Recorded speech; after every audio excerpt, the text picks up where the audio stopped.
So today's presentation is regarding the engineering economics. अब engineering economics क्या है, इसकी जो concept है या इसका connectivity किस चीज़ से है। तो इस engineering economics का direct connection आता है feasibility studies से। तो feasibility study में हम क्या करते थे, feasibility study is used to check the viability of idea, validity of project, and used to check that whether we have to go for that project or not, is the project is worthwhile or not। ये कुछ questions थे जो हम project feasibility report में हम answer करते थे। सो engineer, अच्छा एक और चीज़ कि उस प्रोजेक्ट फिजिबिलिटी रिपोर्ट के 5 एरियाज थे, ठीक है। उसमें फिजिकल या टेक्निकल फिजिबिलिटी था, इकोनॉमिकल फिजिबिलिटी था। सो उसमें जो इकोनॉमिकल फिजिबिलिटी है वो टोटली रिलेट करता है इंजीनियरिंग इकोनॉमिक्स से। उस इंजीनियरिंग इकोनॉमिकल फिजिबिलिटी में हम क्या करते थे, we will checking the that the particular project is worthwhile or not, particular project, the cost of particular project is greater than the benefit or less than the benefit। we were checking the cost benefit ratio of that particular project। so वो जो step है, वो जो feasibility study का step है, economical feasibility, उससे directly relate करता है ये इंजीनियरिंग इकोनॉमिक्स। इंजीनियरिंग इकोनॉमिक्स में भी यही देखते हैं हम कि भाई what is the cost of the project and what will be the benefits and what will be the cost benefit ratio, and indirectly we will check that that particular project is worthwhile or not। so अब आते हैं कि भाई जैसे मैंने आपको introduction दिया था कि फिजिबिलिटी स्टडी में, फिजिबिलिटी ऑफ इंजीनियरिंग प्रोजेक्ट में दो मेजर, दो नहीं पांच हैं एक्चुअली, लेकिन टेक्निकल फिजिबिलिटी में बाकी सारे आ जाते हैं। जो भी फिजिकल फिजिबिलिटी है या शेड्यूलिंग फिजिबिलिटी है, वो सारे टेक्निकल फिजिबिलिटी में आ जाती हैं, या टेक्निकल वायबिलिटी में। उसके बरक्स दूसरा है, दैट इज़ फाइनेंशियल वायबिलिटी, जिसे हम इकोनॉमिकल फिजिबिलिटी भी कह सकते हैं। So financial viability is totally related to the engineering economics. अच्छा, फिजिबिलिटी में हम बाकी दो चीज़ें सिंपल चेक करते हैं। एक तो ये देखते हैं कि भाई the project is technically feasible और not, and second the project is financial feasible और नॉट। टेक्निकल फिजिबिलिटी में हर चीज़ आ गया, उसके फिजिकल शेड्यूलिंग जो भी अदर टाइप्स हैं, लेकिन फाइनेंशियल वायबिलिटी में related to the engineering economics are from the economic point of view. और फाइनेंशियल वायबिलिटी में हम एक क्वेश्चन का आंसर देते हैं, that is the whether the project is worthwhile और नॉट। ठीक है। सो यहाँ पर जैसे मेंशन किया हुआ है, तो फाइनेंशियल वायबिलिटी में, फाइनेंशियल वायबिलिटी को टोटली डील करता है इंजीनियरिंग इकोनॉमिक्स।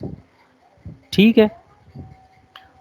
यहाँ इंजीनियरिंग इकोनॉमिक्स है। इंजीनियरिंग इकोनॉमिक्स में फिर हम किस चीज़ पे फोकस करते हैं, पहले देखते हैं कि भाई what is the initial cost of the project, then we check the what will be the operating cost, the construction cost, the maintenance cost, and what will be the benefits. उस सारों को एनालाइज करने के बाद हमें इस question का answer मिलता है कि भाई कि the particular project is worthwhile और नॉट। ठीक है। इंजीनियरिंग इकोनॉमिक्स में इस चीज़ को देखते हैं, capital cost of the project कितना है, and the what will be the operating cost, construction cost, maintenance cost, and other miscellaneous cost, and what will be the benefit. इस चीज़ सारों चीज़ों को कंपेयर करने के बाद इस क्वेश्चन का आंसर मिल जाता है, और फिर we can say that this particular project is economical, feasible, or engineering, it is feasible from the engineering economics point of view। so जैसे यहाँ पर है कि भाई बेनिफिट और cost, whether the project is worthwhile का मतलब क्या है। इसका मतलब सिंपल ये है कि the project, the cost of the project should not exceed the benefit. जैसे यहाँ पर लिखा हुआ है, तो no project can be economically justified if its cost exceed the benefits. कोई भी प्रोजेक्ट फिजिबल नहीं हो सकता अगर उसके कास्ट बेनिफिट से एक्सीड कर जाए, ये तो आपको पहले ही पता है। अच्छा, कास्ट में कौन कौन सी चीज़ें इंक्लूड हो सकती हैं, बेनिफिट में कौन कौन सी चीज़ें इंक्लूडेड हैं। Cost can include the interest, depreciation, operation, maintenance, and any other type of charges. Depreciation is the decrease in the value of some project, या एक अदर टर्म है जो हम इसको एक्सप्लेन करेंगे। अच्छा, बेनिफिट्स में कौन क्या-क्या चीज़ें आ सकती हैं? द टोटल गेन, जो भी आपका फ़ायदा है, that can be social, financial, rising from the project, ETC, हर चीज़ बेनिफिट से रिलेटेड। इंजीनियरिंग इकोनॉमिक्स के कुछ डेफिनेशंस हैं। These are some definitions of engineering economics, जो मैंने कुछ उठाए हैं, कुछ नेट से उठाए हैं, कुछ बुक से उठाए हैं।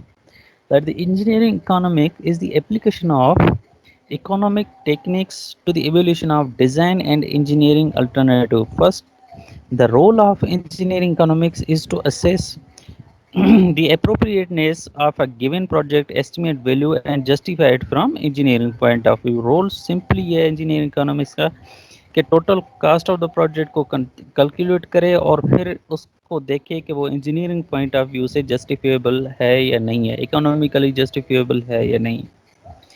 The second is engineering economic deals with the methods that enable an individual to take economical decisions with minimized cost and maximum benefits to business, organization or any type of organization. Engineering economics वो कि अगर engineering economic की study करते हैं तो उसमें हर individual बंदे को डिसीजन मेकिंग आ जाता है, या डिफरेंट मेथड्स उसको आ जाते हैं जिससे वो उसके कास्ट बेनिफिट रेशो को एनालाइज करने में उसको आ जाती होती हैं। There are different methods of engineering economics which we will study in this particular lecture, not in lecture but not in this lecture but in next lecture inshallah.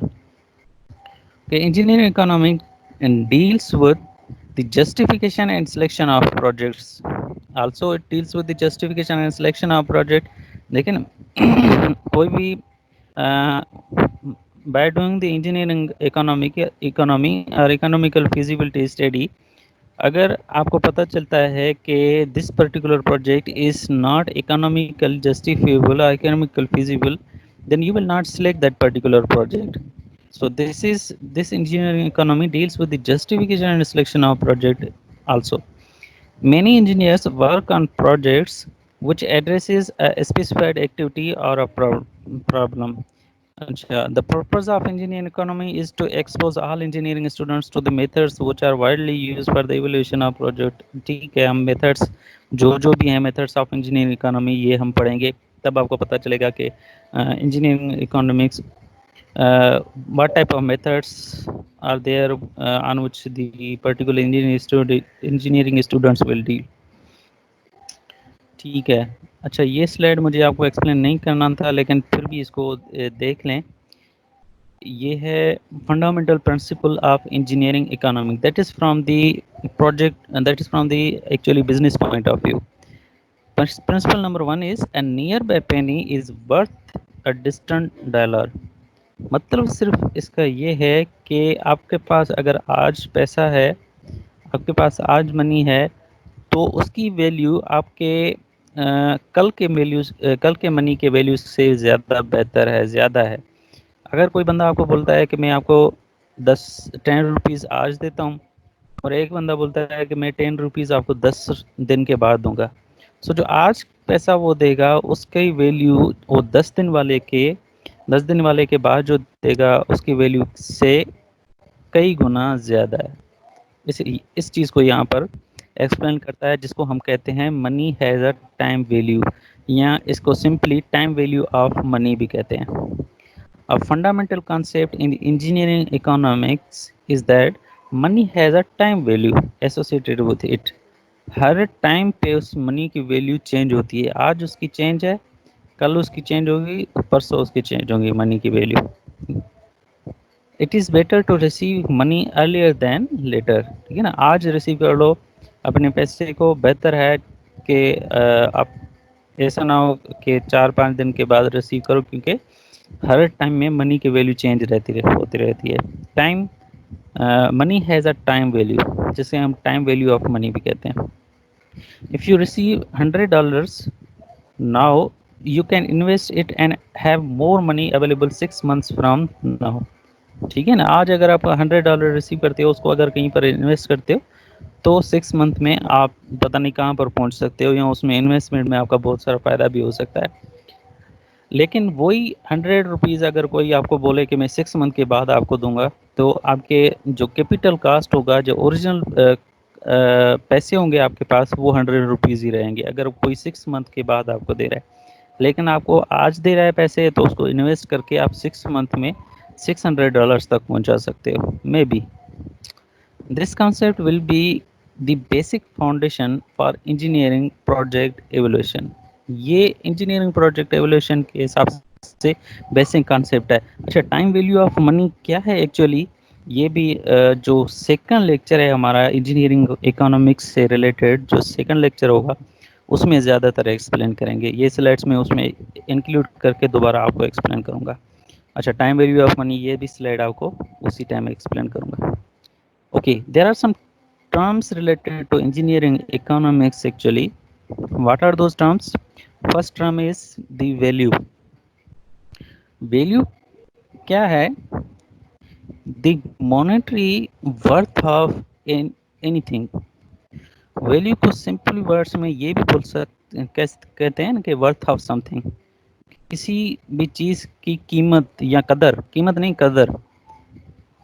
So that can be the market price और market value.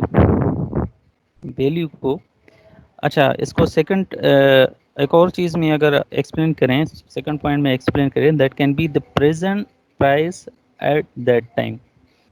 आज अगर 1 रुपया है तो उसकी value अलग है, 2 साल के बाद अगर 1 रुपया होगा तो उसकी वैल्यू अलग होगी। That is the value of money, that is the value of any type anything. So value is actually the worth of something. और अगर वैल्यू ऑफ मनी की बात करें, द वर्थ ऑफ मनी, देखिए ना, 1 रुपया अगर हम इसको आज अपने पाकिस्तानी रुपीज़ में से 1 रुपीज़ को देखें, तो 10 साल पहले उस 1 रुपये की वैल्यू अलग थी और आज 1 रुपये की वैल्यू अलग है। इन टर्म्स ऑफ डॉलर अगर बात करें, तो पहले डॉलर कितने रुपए का होता था और आज डॉलर कितने रुपए का हो गया, आज तकरीबन 150 से ऊपर चला गया है, पहले 100 तक होता था। So that the value of 1 rupee has decreased from the time by time. So there is a the worth of money, actually the value is actually the worth of money. Okay, second is time value of money. Time value of money जैसे हमने इन slide में, previous slide में explain किया था कि अगर आपको 1 पैसा, 1 रुपया आज रिसीव होता है और 1 रुपया जो 10 दिन के बाद रिसीव होता है, तो जो आज रिसीव होना है उसकी वैल्यू 10 दिन के रिसीव होने से ज़्यादा बेहतर है। तो यहाँ पर इसी चीज़ को एक्सप्लेन कर रहा है कि a dollar received today is more valuable than a dollar received in the future, because you can invest that dollar today and you can have a more benefit from that particular dollar.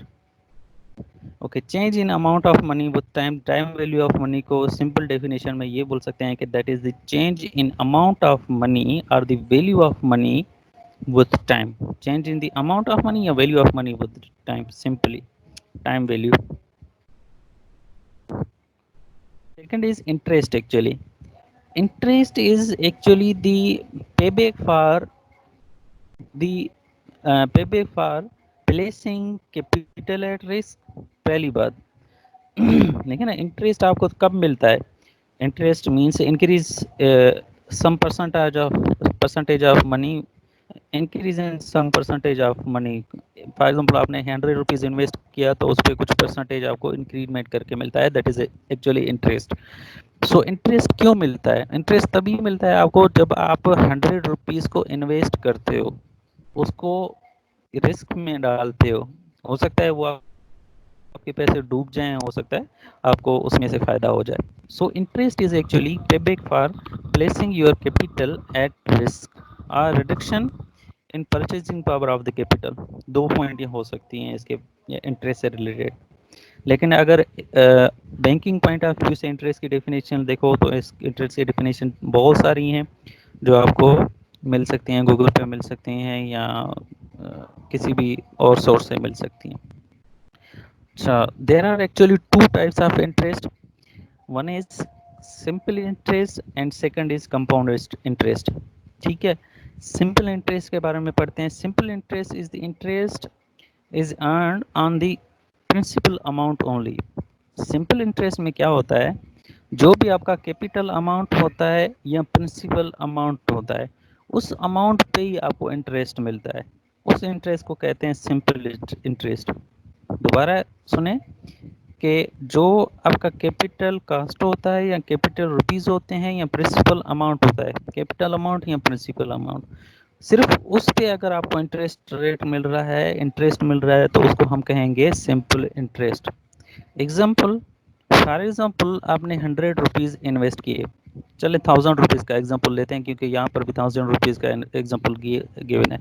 अच्छा, for example आपने 1000 rupees invest किए कहीं पर भी, तो और उन्होंने आपको बोला कि हम 10% आपको 10% इंटरेस्ट देंगे per year, 10% interest per year देंगे आपको।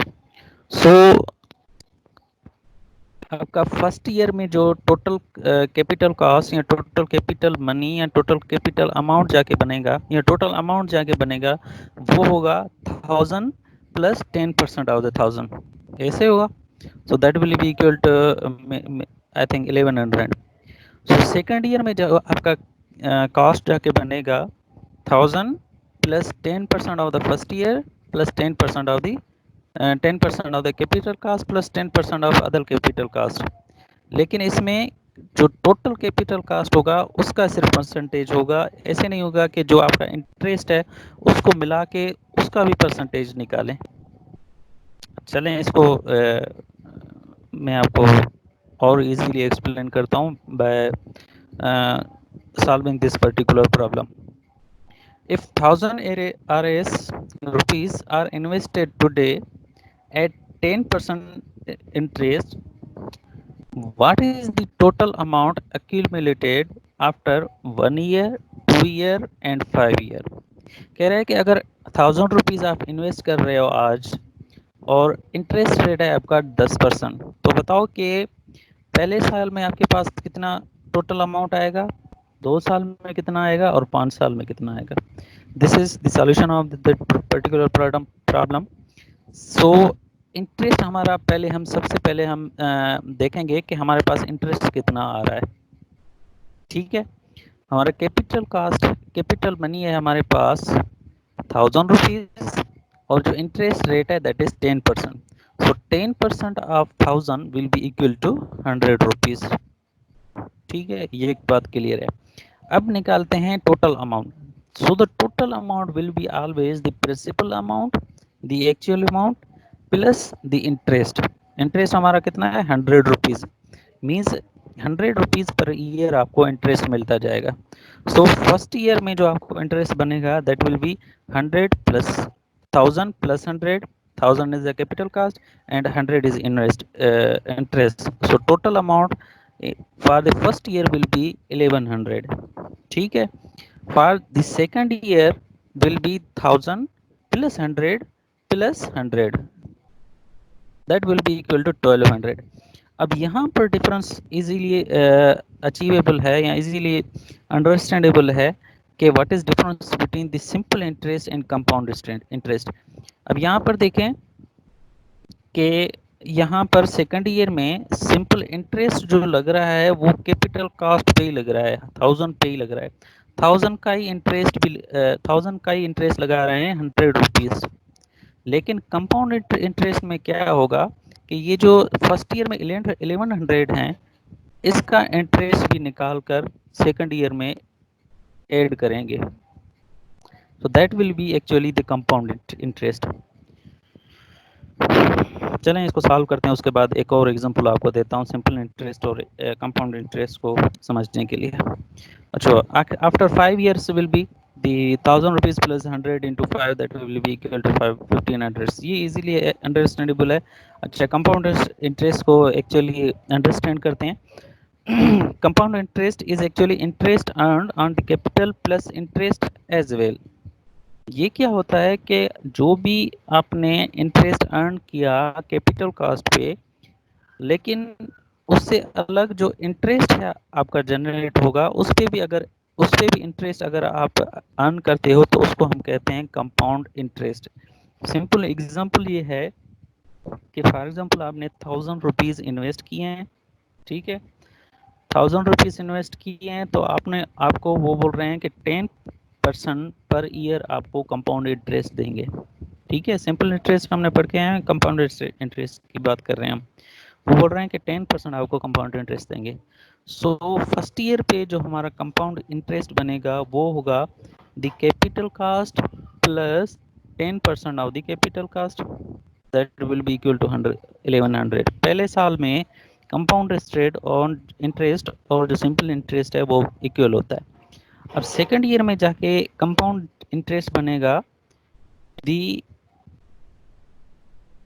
10% of the first year capital cost, first year total cost. First year में टोटल कास्ट कितना बना 1100। So 10% of 1100 plus 10% of the 1100, ये will that will be equal to the compound interest. Simple interest में क्या हो रहा था कि भाई ₹1000 का इंटरेस्ट, ₹1000 है टोटल कास्ट और उसका 10% ₹1000 का आ गया, so that will be equal to 1100। Second year में भी ऐसे कर रहे थे, 10 capital cost plus 10% of the capital cost plus 10% of the capital cost. ठीक है, so that will be equal to 1200। Third year में the ₹1000 plus 10% of capital cost plus 10% of capital cost plus 10% of capital cost 3 times, ये हो गया 1300। ये simple interest है। Capital interest में, compound interest में क्या होगा, फर्स्ट ईयर में the ₹1000 plus 10% of capital cost, ये 1100 हो गए। सेकंड ईयर में the 1100 plus 10% of the 1100, that will be some amount. फिर थर्ड ईयर में क्या होगा, जो सेकंड ईयर का टोटल अमाउंट हुआ है, the second year total amount of second year plus 10% of the total amount of second year, ये हो गया कंपाउंड इंटरेस्ट। कंपाउंड इंटरेस्ट में आपके इंटरेस्ट पे भी इंटरेस्ट लगता है और सिंपल इंटरेस्ट में सिर्फ जो कैपिटल अमाउंट है उस पे इंटरेस्ट लगता है। ठीक है, अब इसमें इससे रिलेटेड जो प्रॉब्लम है वो अगर आप सॉल्व करोगे तो आपको दोनों में फ़र्क नज़र आ जाएगा। ये अब यहाँ पर एक प्रॉब्लम है कि what will be the compound interest after 1 year, 2 year और after 5 years for the previous problem के हिसाब से ये कितना हो जाएगा, ये अब आप खुद सॉल्व कर लो, या मैं इसको सॉल्व करके ही भेजूंगा आपको इस स्लाइड में, ताकि आपको पता चले कि इन दोनों में फ़र्क क्या है। ठीक है, ये मैं आपको सॉल्व करके भेजूंगा। Okay, so there is another term, that is future value, the amount to which an investment will grow after earning the interest, that will be called as the future value। means कोई भी आज आप ₹1000 invest कर रहे हो और 10% interest आपको मिलेगा ₹1000 पे, तो 10 साल के बाद आपके पास टोटल अमाउंट कितना बनेगा, तो उसको कैलकुलेट करने के लिए, उस फ्यूचर वैल्यू को कैलकुलेट करने के लिए ये फार्मूला है, that is the future value FV is equal to PV is actually the present value or present worth, 1 plus I whole power n। I is the actually interest rate and n is number of years, जितने साल का आप निकाल सकते हो, 5 साल का निकालना चाह रहे हो, 10 साल का निकालना चाह रहे हो, तो आप इजीली निकाल सकते हो। अच्छा, यहाँ पर सिंपली अगर देखते हैं कि मुझे फाइनल वैल्यू चाहिए, अच्छा मेरे पास प्रेजेंट वैल्यू है, सबसे पहले प्रेजेंट वैल्यू पे आते हैं। मेरे पास प्रेजेंट वैल्यू है ₹1000, ठीक है, और इंटरेस्ट रेट है 10%। अब मुझे बताएं कि मेरा फाइनल वैल्यू कितना होगा अगर मैं, अच्छा मेरा फाइनल वैल्यू 6 साल के बाद कितना होगा, तो उसके लिए हम सिंपली यहाँ पर वैल्यूज पुट करेंगे, that will be FV is equal to present value is ₹1000, 1 plus I interest rate was the 10%, so यहाँ पर 0.1 लगेगा और n की जगह पर 6 लगेगा। सो जहाँ पर जो भी वैल्यू आ जाए तो आपके पास आ जाएगा total capital cost after 6 years of interest. ठीक है, so with the help of this formula we always calculate the final value after adding the interest to the present values। okay, so this is a simple problem related to the final value, that, अच्छा ये बोरो से related है, लेकिन इसको उसी concept में आपको लेना है। You borrow 10,000 RS today and repay in one lump sum 5 years from now. The interest rate on loan is 10%. ठीक है। What is the amount you owe at the end of 5 years? Final value आपका कितना होगा 5 साल के बाद, अगर आपके पास अभी 10 है तो इंटरेस्ट रेट है सिंपली फाइनल वैल्यू के जो हमारे पास दिस ये हमारे पास फार्मूला है, इस फार्मूले में हम पुट करेंगे values. That will be final value is equal to the present value plus 1 plus I is interest rate whole power n is the number of years. So यहाँ पर हो गया 10,000, 1 plus 0.1 will be equal to 1.1 and whole power n is number of years, so that number of year is actually 5. So final value of this particular condition will be 16,105. ठीक है कि अगर आप 10,000 आप आज इन्वेस्ट कर रहे हो 10% के इंटरेस्ट रेट पे, तो 5 साल के बाद आपके पास टोटल अमाउंट होगा 16,105। ठीक, ये इंजीनियरिंग इकोनॉमिक्स में थोड़े बहुत फार्मूलाज हैं या कंडीशंस हैं, ये आपको देख लेने चाहिए, देखने चाहिए। ठीक है। अच्छा, this is homework for you, that what will be the final value of 15,000 RS, means present value आपके पास है 15,000 RS in 5 years time if the interest rate is 15%। 5 साल में अगर 15% इंटरेस्ट रेट के हिसाब से आप 15,000 इन्वेस्ट करते हो, तो आपके पास टोटल रकम 5 साल के बाद कितना होगा। सो सिंपली उस फार्मूले में आप पुट करोगे और आपके पास रिजल्ट आपके पास आ जाएगा। So coming towards this slide, the concept of present value is concept of present value, it is the value today of a future cash flow। आज वैल्यू कितना होगा जो भी फ्यूचर कैश ऑफ फ्लो है उसके हिसाब से। तो यहाँ पर ठीक है, देखिए ये हमने एक फार्मूला पढ़ा, that is future value is equal to present value 1 plus interest rate whole power n। यहाँ से अगर आप प्रेजेंट वैल्यू निकालना चाहें तो यहाँ से प्रेजेंट वैल्यू इजीली निकाल सकते हैं। कैसे निकालोगे? Present value will be equal to the future value divided by 1 plus I whole power n। ठीक है ना, सिंपली अगर प्रेजेंट वैल्यू को यहाँ पर रखें और 1 प्लस आई होल पावर n को इधर लेके आए तो that will be in divided bye.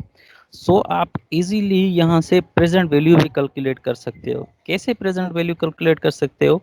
For example मैं आपको कहता हूँ कि 10 साल के बाद मेरे पास 50,000 रुपीज आ गए मेरे पास। ठीक है, 10 साल के बाद मेरे पास 50,000 रुपीज हैं और इंटरेस्ट रेट हमारे पास था 5%। तो मुझे बताएं कि मेरे पास जो इनिशियल कास्ट था या इनिशियल इन्वेस्टमेंट था वो कितना था। तो that you can calculate bye using this formula. दोबारा मैं आपको एक्सप्लेन कर रहा हूँ कि फॉर एग्जांपल मेरे पास फाइनल वैल्यू है 50,000 रुपीज। ठीक है, और इंटरेस्ट रेट था मेरे पास 5%, और 5 साल मैंने उसको इन्वेस्ट किया। तो बताओ कि 5 साल पहले मेरे पास पैसे कितने थे, मीन्स इनिशियल कॉस्ट कितना था मेरे पास, इनिशियल अमाउंट कितना था। So you can calculate bye using this particular formula by putting the final value as 50,000 and the interest rate as the 0.5 and number of years as 5। so you can easily calculate the present value। so इसी चीज को यहाँ पर explain कर रहा है, इसको present value को। So how can calculate present value? By using this particular formula. Present value is equal future value divided by 1 plus I whole power n। यहाँ पर एक और प्रॉब्लम है, that what is the present value of 35,000 RS in 5 years time assuming the rate of interest was 8%। Simple है कि आप present value की जगह पे, सॉरी द फ्यूचर वैल्यू की जगह पे आप 35,000 इनपुट करोगे और interest rate 0.5, sorry 0.8 and 5 years N हो जाएगा, आपके पास प्रेजेंट वैल्यू आ जाएगा। सो ये सिंपल है बिल्कुल, आप इजीली से इसको कैलकुलेट कर सकते हो। ओके, एक और प्रॉब्लम है, this is a problem related to the cash flow के a real estate investor is considering the purchase of small block of apartment flats. The investment is expected to produce following cash flows. ठीक है, following जो cash flows income है ये produce करेगा। कैसे? First year में 7.5 million produce करेगा, second year में 8.5 मिलियन प्रोड्यूस करेगा, थर्ड ईयर में 9.6 मिलियन, और up to fifth year that will produce a 15.0 million the cash flow. Okay, assuming 12% interest rate, how much should he pay? 12% interest rate अगर हम देखें तो उसके हिसाब से इसको टोटल कितना पे करना चाहिए उन अपार्टमेंट्स के लिए या ब्लॉक ऑफ अपार्टमेंट्स के लिए। सो इसको हम कहते हैं net percent value, net present value कह सकते हैं। So net present value according to this condition हमें कैलकुलेट करना है। वो कैसे कैलकुलेट करना है? This is the formula for the calculating net present value. Net present value is equal to summation of cash flows, जितने भी कैश फ्लोज हैं यहाँ पर, divided by 1 plus I whole power N. I is the interest rate 12% आपको given है, and n is the number of years, number of कितने years, कितने हैं, 5 नंबर ऑफ ईयर्स हैं, माइनस द इनिशियल इन्वेस्टमेंट। अब यहाँ पर क्या है कि इनिशियल इन्वेस्टमेंट आपको गिवन नहीं है। सो हमेशा नेट प्रेजेंट वैल्यू को कैलकुलेट करने के लिए इनिशियल इन्वेस्टमेंट को अगर आपको गिवन नहीं है तो आपको वो अज्यूम करना पड़ता है। सो यहाँ पर हम for example initial investment assume करते हैं 30 मिलियन, 30 million assume कर सकते हैं। So by using this particular formula you can calculate the net present value for this particular example। यहाँ पर calculate किया गया है कि assuming the asking price of the apartment is 30 million dollars and the net present value at 12% of the investment will be 31.994 minus 30 million is equal to 1.994 million dollars. अच्छा, ये यहाँ इस चीज़ को आप लोग कंफर्म कर लेना कि वो जो समेशन ऑफ कैश फ्लोज है उसका जो टोटल आता है दैट इज 31.994 और 41 पॉइंट समथिंग। ये मुझे लगता है कि मिस्टेक है, इतना नहीं आना चाहिए, इससे ज़्यादा आना चाहिए, 31 से ज़्यादा आना चाहिए। चलो मैं खुद कैलकुलेट करके इस स्लाइड को मॉडिफाई करके आपको भेज दूंगा। ठीक है, ये प्रॉब्लम भी इजी है। सिंपली नेट पर प्रेजेंट वैल्यू आपको निकालना है, कैश फ्लोज आपको गिवन है, कैश फ्लोज को सम करना है, डिवाइड करना है 1 प्लस पावर एन से, माइनस द इनिशियल इन्वेस्टमेंट आपको गिवन नहीं है। सो आप उसको सिंपली अज्यूम करोगे इनिशियल इन्वेस्टमेंट, जो यहाँ पर इनिशियल इन्वेस्टमेंट आपने अज्यूम किया है 30 million dollars. So that is the net present value is actually 1.994 millions. ठीक है, net present value is equal to the present value of the inflows minus present value of the outflows। जितना भी present value inflows का है और minus the outflows का है उसका अगर differentiate निकालेंगे तो we have the net present value। okay, you have to calculate now the net present value। example है ये आपका homework है actually। you have to calculate the net present value of the investment if the required rate of return is 10% and 15%। अच्छा, number of years interest rate आपको given है, years नहीं given है। अच्छा, ईयर्स भी इसको इस हिसाब से आप कैलकुलेट करोगे, ये इस स्लाइड के हिसाब से कैलकुलेट करोगे। डेटा सेम गिवन है आपके पास, सिर्फ और सिर्फ जो इंटरेस्ट रेट है वो चेंज है, दैट इज 10% एंड 15%। ठीक है, net present value simply example जो गिवन है उसके हिसाब से आपको निकालना है। So that is assignment for you. So that is the end of slide.